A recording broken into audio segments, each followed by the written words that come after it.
Well, Rishi Sunak decided to call an election and ruin people's holidays, has he?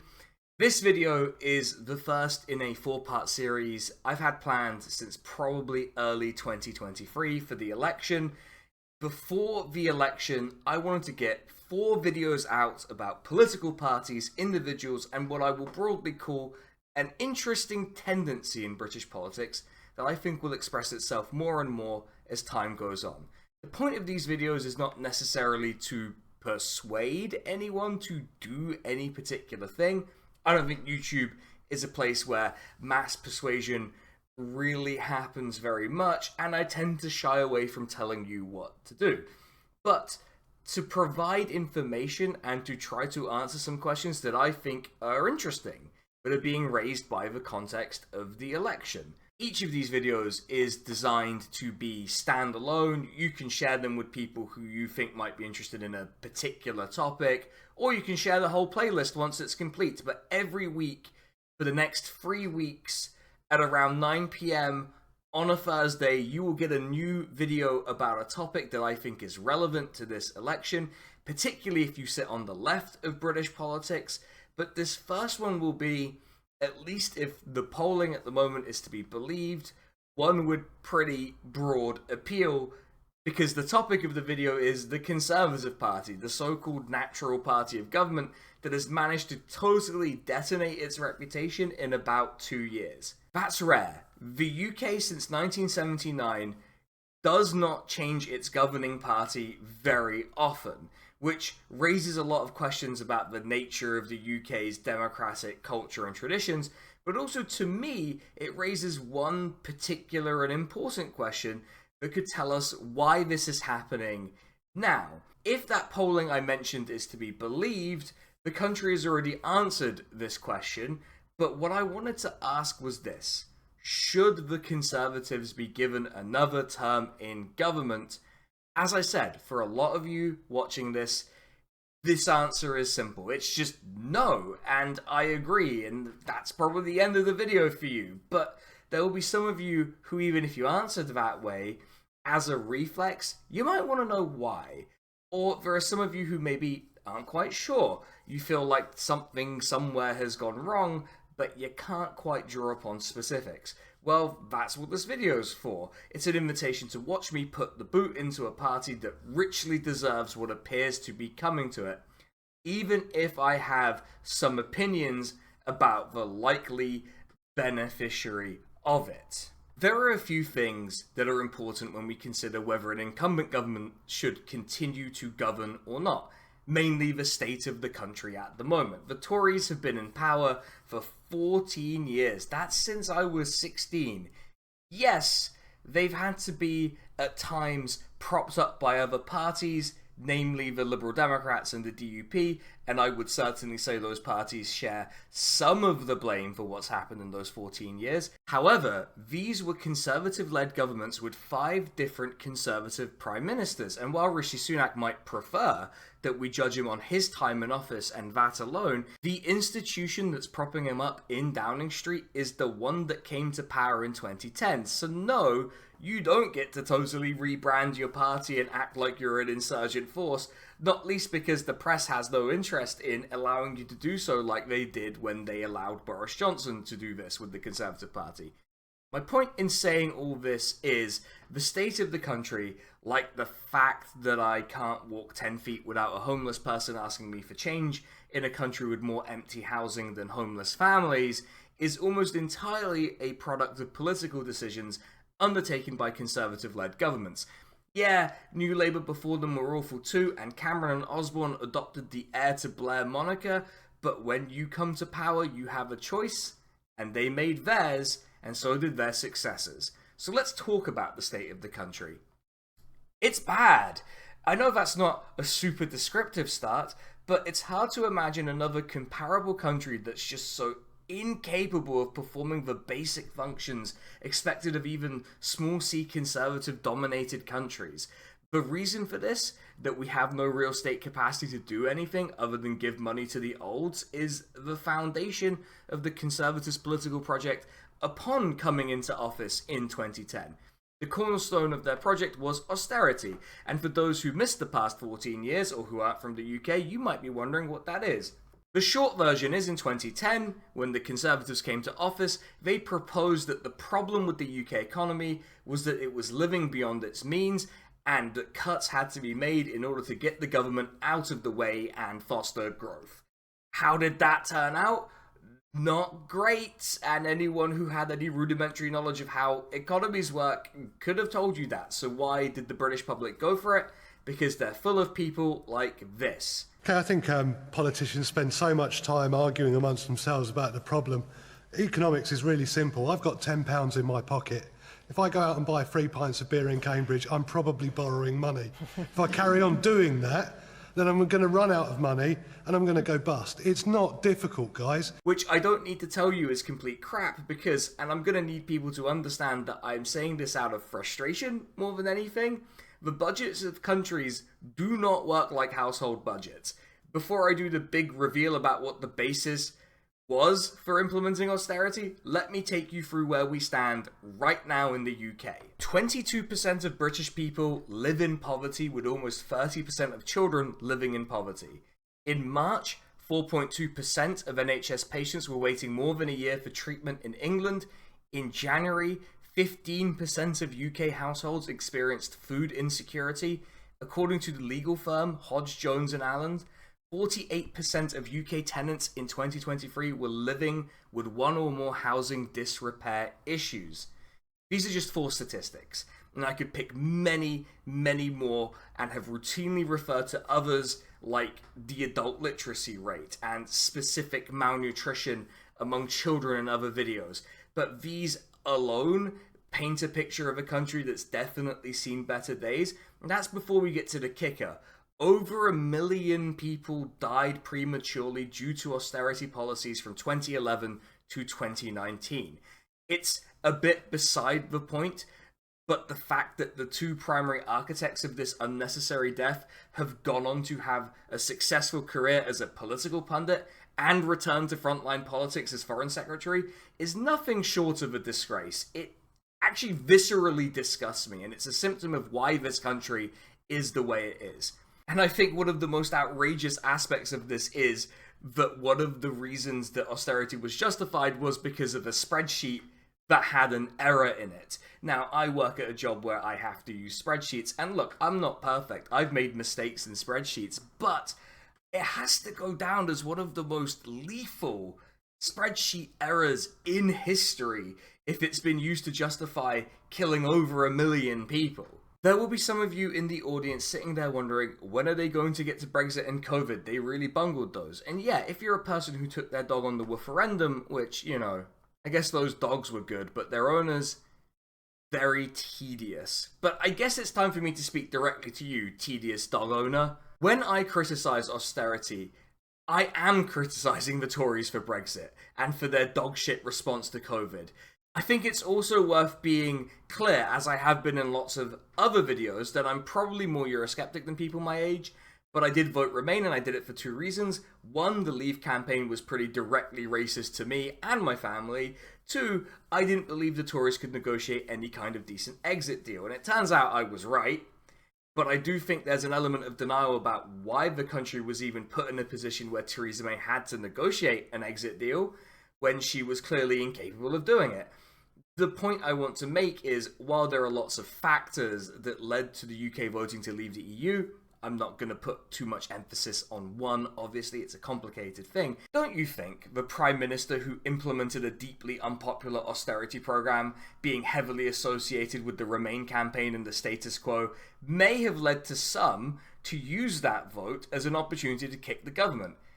That's not to say that they didn't make a massive hash out of it. Whatever you believe the cause is, they basically fudged it over and over again. And the fact that the Tories in particular were unable to be honest with the public about the issue speaks very poorly of them. Then there's COVID. There's this tendency when analysing the Tory government's response to COVID to fixate on personalities and personal conduct, particularly Partygate, but you know, they did have a party, I guess. And I promise we will talk about some of it, because I can't resist an opportunity to talk about Matt Hancock, a man most famous for being partially erect while standing next to a woman during the 2019 general election, which in any election other than the 2019 election would probably have been the defining moment, I guess. What I want to focus on right now is how the generalized ideological project of the Conservatives put Britain in a worse position to deal with COVID. Throughout the early stages of the pandemic, it was noted that the UK performed poorly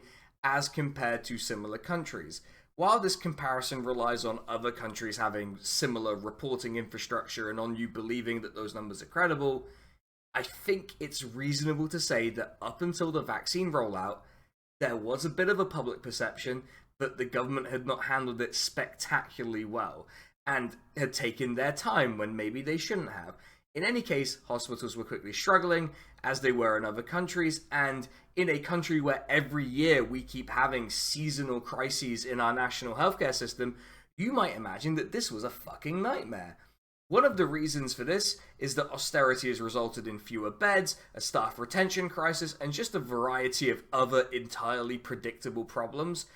Let me try to break down what the logic was. Let's say that I run a hospital, and sometimes my hospital has empty beds.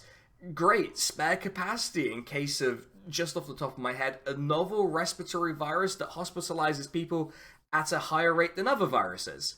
To us, hopefully, we'd say that spare capacity is good and can contribute to a higher quality of care.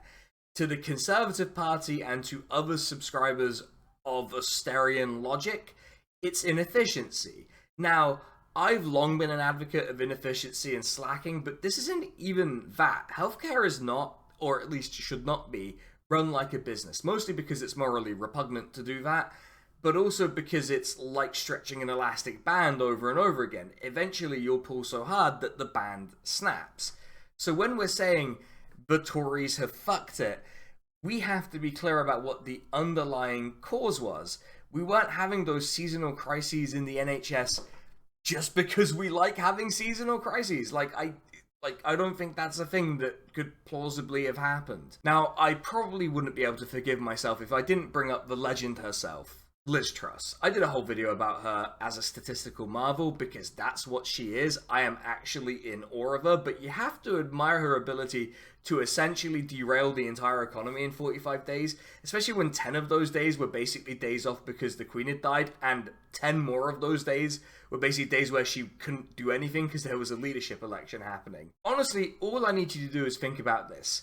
Do you think the country is better off, that you are better off, after 14 years of this? I was 16 when this lot came to power, and I was part of the first group to get the higher tuition fees, combined with no access to benefits until I was like 25, combined with no reasonable job market in the city where I tried to live. It took me until I was in my late 20s to get a stable job.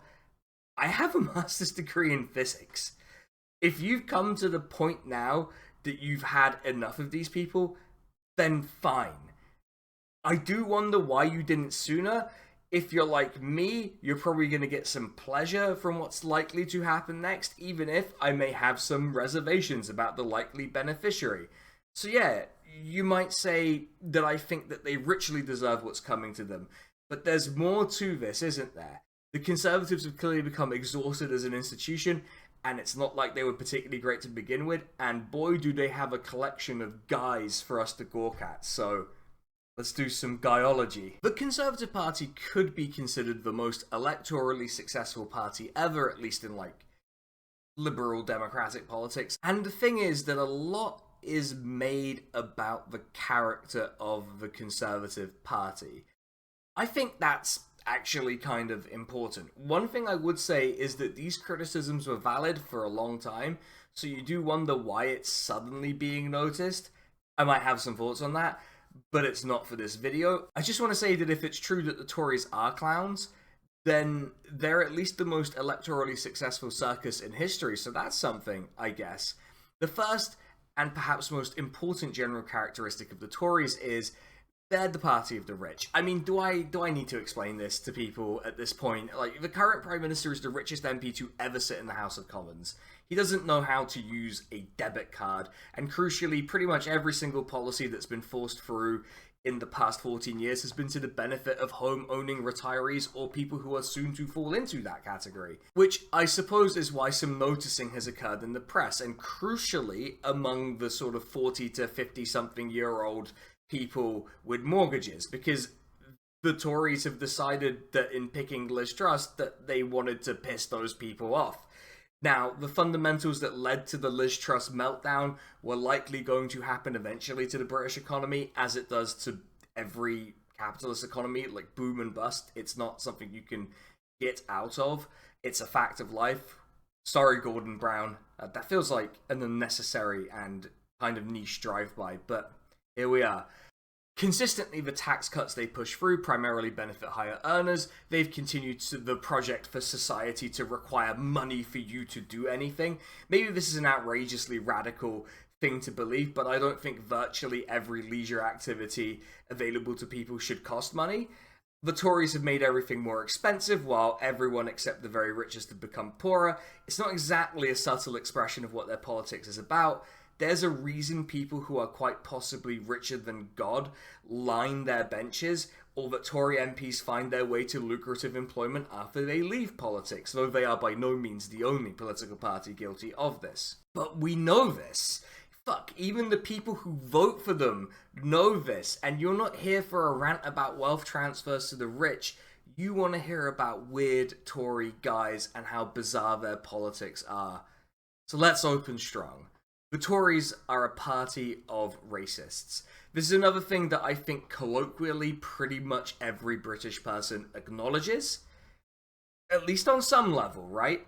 It's just a matter of whether you think racism is bad or whether you think an inbred twat from a town where people have heart attacks when they see someone with an unseasonal tan might have legitimate concerns. Starting with some more recent expressions of this, Rishi Sunak made a whole thing about stopping the boats. In fact, he made such a thing out of it, he'd be standing at a lectern with this slogan on it for months. And whenever he's asked any question, he always says something along the lines of, I want to get on with the people's priorities, like stopping the boats. Only, and I say this with total awareness, that the people I know skew younger and more diverse. No one gives a fuck about the boats unless the press is constantly crying about them. The Tories have embarked on a quest to find a magic deterrent to stop the small boats crossing the channel that the BBC was so obsessed with in their coverage, and the results have been...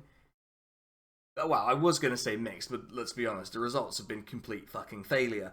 As you would expect. Almost all the proposed solutions have ranged from pointless to actively harmful, including a policy where if someone comes to the UK illegally, that they'll be denied protection by the UK's modern slavery laws. And I don't know who needs to hear this, but my guess is that an awful lot of modern slaves are trafficked illegally into the UK. So I guess Rishi Sunak has technically legalized slavery again in the UK.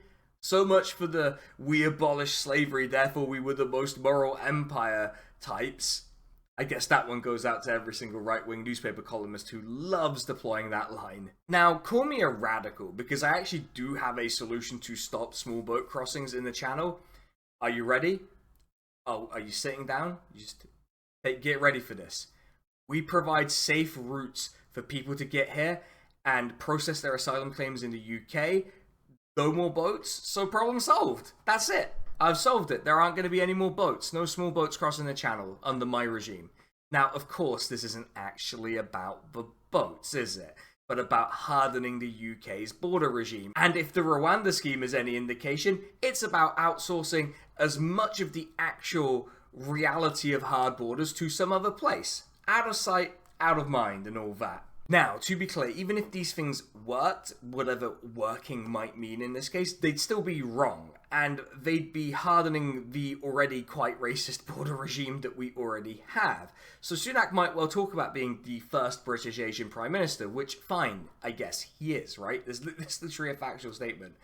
But like a lot of people at the top of the Tories with minority backgrounds, they're just using their identity to get away with even harsher and more racist policies that their white colleagues would probably like to push through anyway, but they would certainly get more pushback on. Take Michael Gove. a person who is most well known for being the leading cause of people saying, "Oh fuck, not this guy again," whenever he comes on the news. Baroness Saida Warsi, herself a conservative, has been banging the drum of "these people are Islamophobes, why won't anyone notice this?" for quite a while. Now, I'm not terribly inclined to take a conservative at their word at all, but it's pretty well evidenced that Michael Gove is an Islamophobe and has had a hand in almost all of the racist policies the government has put forward along those lines. You need only look at the Trojan Horse scandal, which was a confected scandal about Islamist infiltration in schools in the UK, and Gove's reaction to it, almost as if he was looking for a pretext to come down hard on Muslim communities. There was actually a really good podcast about this that you should listen to. I know it's weird, it's a bit of a listen, but if you find yourself with some time, go check it out. It's actually really good and really interesting, and a case of someone has come and asked very basic questions that the UK press seem to not want to ask. Saida Warsi effectively implied in an interview that Michael Gove's political views played a part in radicalizing David Cameron, who, while I definitely believe he says slurs behind closed doors, did seem to try to soften the Conservatives' image a bit on the race front. This is the kind of figure who could possibly have become Prime Minister at one point. I mean, Liz Truss did become Prime Minister, so I guess all bets are off, but you take my meaning. Then we come to one of those people who actually did become Prime Minister and won an election, Boris Johnson. For a lot of people and a lot of the press, his biggest crime is having parties in Downing Street while there were legal restrictions on gatherings, despite the fact that these gatherings were a matter of public record almost a year before they bothered to make it a scandal, which, I don't know, makes me feel like they sat on the information until it was convenient to act on it. To me, Boris Johnson isn't the fun guy who rugby tackled that German person at the Medeski Stadium in a charity football match that I, for some reason, attended. He's the guy who okayed the Eurabia cover of the far-right Spectator magazine.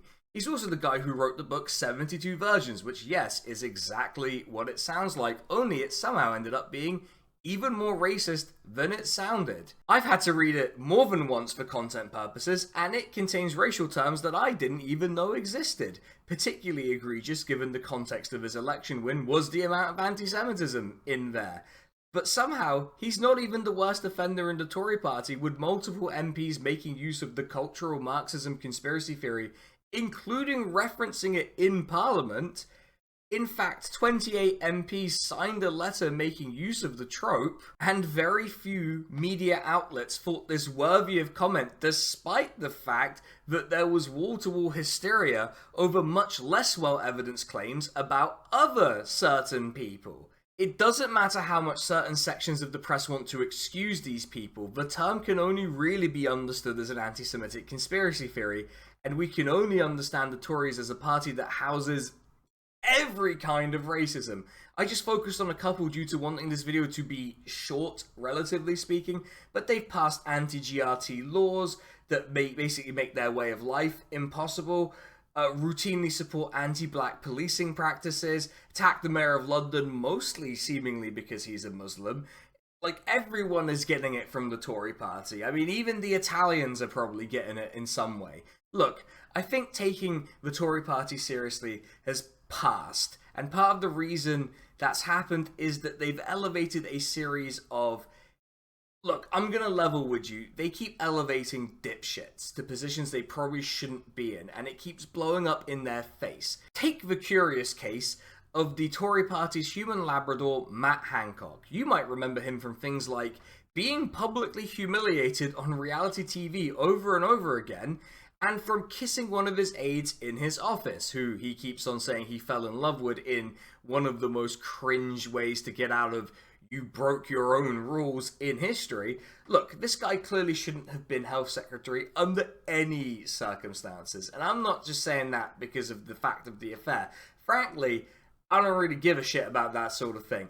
But you're telling me this guy, who's very clearly not up to any job, who decided to fuck off from Parliament to go on reality TV, should have had, to quote what he wanted for himself, the power to decide who lived and died.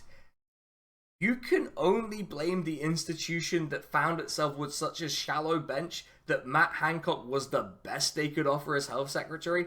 That's entirely a problem of their own making. And this wasn't even the worst guy they had holding ministerial responsibilities. Allow me to introduce you to an absolute marvel of governance, a man who has had a major failure in every role he's ever had, and yet kept on getting appointed to new roles. The Tory equivalent of that barbecue pig that ends up a little airborne in The Simpsons. He's just a little incompetent. He's still good. He's still good. It's Chris Grayling. You might be forgiven for saying, who? This man has such a record for failure that his nickname among the nerds who follow this stuff was Failing Grayling. There are things that he's really famous for messing up, which we'll get to, but first, some appetizers. Let's whet our appetite a little bit. He was caught on tape saying bed and breakfast operators should have the right to refuse to serve gay couples. He attempted to privatize probation contracts, which went so badly that the Conservative Party, that Conservative Party, had to renationalize them after 6 years, which, given how poorly all the other long-running privatization experiments have been going, should tell you just how much of a fuck-up that was. He also banned books for prisoners, which is just kind of petty and mean, right? And it was also found to be unlawful by the courts. So, has that whetted your appetite a little? Well, let's get to the two most famous failures. Imagine, if you will, that you were the transport secretary and you needed to award a contract for the provision of ferries in the event of a no-deal Brexit. Would you, A, award the contract to a company that owned ferries and operated ferry services? Or B, award the contract to a company that doesn't own ships and has never operated ferries before? I'll give you some time to think of an answer. If you answered A, congratulations, you're probably more capable of being Transport Secretary than Chris Grayling, who chose to do B and caused a series of confusing and contradictory statements to be put out, leading to an out-of-court settlement having to be paid for by the government. So he spent 33 million quid on 0 boats, making each boat infinitely valuable, technically. Grayling's actually one of those people who used the motherlode cheat in The Sims. I can tell. Real heads remember. Real heads know what I'm talking about there. He's also famous for fucking up the train timetables to such an extent that the trains just sort of stopped running. And I know that in the UK it often feels like the trains just don't run, but it takes a special skill to cause a massive chunk of train services to just not run. A true master of failing upwards. In some ways, when you look at Chris Grayling's trajectory, Liz Truss actually makes a lot more sense. And he's still not the most ridiculous Tory. You could talk about the guy whose real life actual name is Rob Roberts, though he did try to change it by going by Bob these days, which I guess is marginally less stupid. You could talk about the least cool Warhammer 40k enjoyer James Cleverly, who just keeps on doing the dumbest thing imaginable over and over again. And you could look at the real life Peter Griffin impersonator and known Marc Francois. Truly, there are just so many of these people that I could make a video that lasts until the heat death of the universe. Instead, I'm just going to spare you at this point. It's obvious that the Tories have run out of road. I mean, it's hard to deny when Liz Truss is who you turn to for leadership. I mean, at that point, it's over. It's over. As if to confirm that, let's just look at two policies the Tories have come out with early in the election campaign. Take the policy of bringing back national service, a policy that they'll never actually have to implement.